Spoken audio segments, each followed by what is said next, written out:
Good morning. I am Kevin Price. Delighted to be with you. Going to spend some time talking to you about you and your business. And as usual, we got a lot to cover, so I'm going to jump straight into it with my good friend Paul Carroll with a company called Efficient Wealth Management. It's an amazing organization. I love this story, and I consider Paul Carroll to be a thought leader when it comes to helping people navigate through the often dicey investment waters out there. Paul, good to have you on as always. Tell us a little bit about your practice before you introduce your guests. I do want to mention the website is efficientwealthmanagement.com. Paul. Well, good morning, Kevin.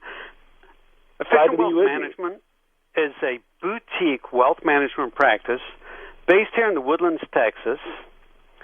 And what we do here is working with a team of experts and utilizing very much a consultative approach. We help our clients protect their wealth and also mitigate their taxes, take care of their heirs, protect their assets from being unjustly taken, and mitigate the impact maximize the impact of charitable planning. And our guest today, Karen, is one of the people that we think very highly of in the area of both taking care of heirs and asset protection, and that's why we've brought her on today. Welcome to the program. Why don't you start off, Karen, with your elevator speech? Kind of tell us a little bit about your practice. All right. My name is Karen Akien. I'm a partner in the law firm of Riddle and Akien. We practice in the Houston metropolitan area. Our website is www.rafirm.com. So that's robertapplefirm.com. What we do is we specialize in asset protection, estate and business planning, along with probate and tax. And that includes charitable planning. So what we do is we protect and plan for generations. Very good. Your first question, Paul. So, these are all really dry words. Let's face it. You're driving down the street going, what are we talking about today? What is it? Why is asset protection such a big deal? I mean, maybe you have a great real-world example of what happens to someone who hasn't had asset protection. Someone who has not had asset protection planning can get blindsided by a lawsuit because they can be sued for anything. Something happens in their house where one of their kids hurts another child in a trampoline and the child's parents sue them. Or they might get in a bad car wreck. And the first level of defense is always insurance. But what I do is I provide the second level of defense, so there's a wall put up where the creditor can't get over to get their personal assets. Well, that's interesting. Elaborate on that second wall. The second wall? What I do is I protect the taxable securities, which are not exempt under Texas law from creditors. I also protect second homes or vacation homes or rental houses, which are not exempt under Texas law. And I also protect businesses that are in corporate form that people don't know under state statute. A corporate share can be taken by a creditor, but another type of entity, for example, an LLC or an LP, it can't.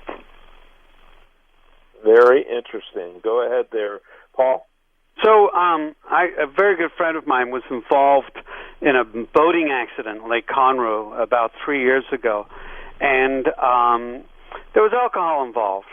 The other person's boat driver was drunk.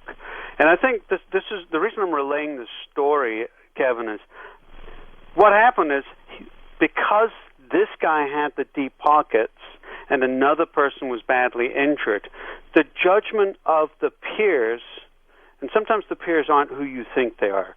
If you are well-set, well-to-do, odds are in a courtroom those are not your peers. The judgment of the peers, though there was no criminal wrongdoing, went very badly for the person with deep pockets, to the tune of millions of dollars.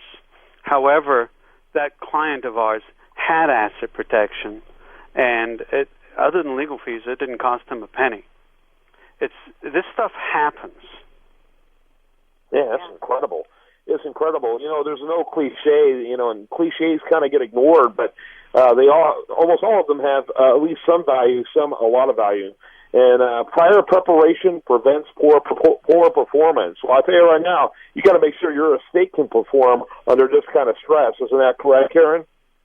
Yeah, there's a danger under the Texas statute.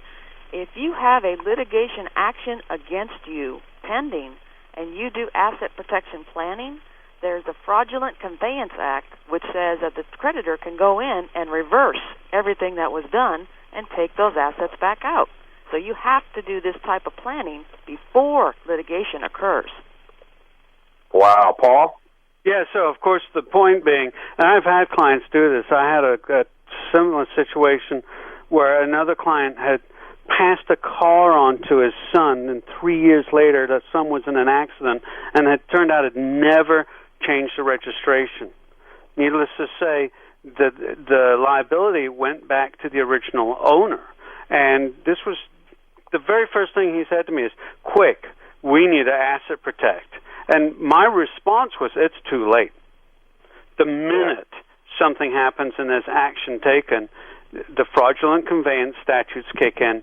This is something you cannot do when you need it. You must do it first. Yes. Very good point to end on. And Karen, thanks so much for being with us. Give your website one more time.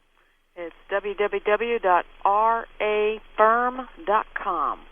I encourage people to check this out. This is serious stuff, and the kind of stuff that you don't want to go to bed with each night wondering about how vulnerable you are. You need to get it addressed.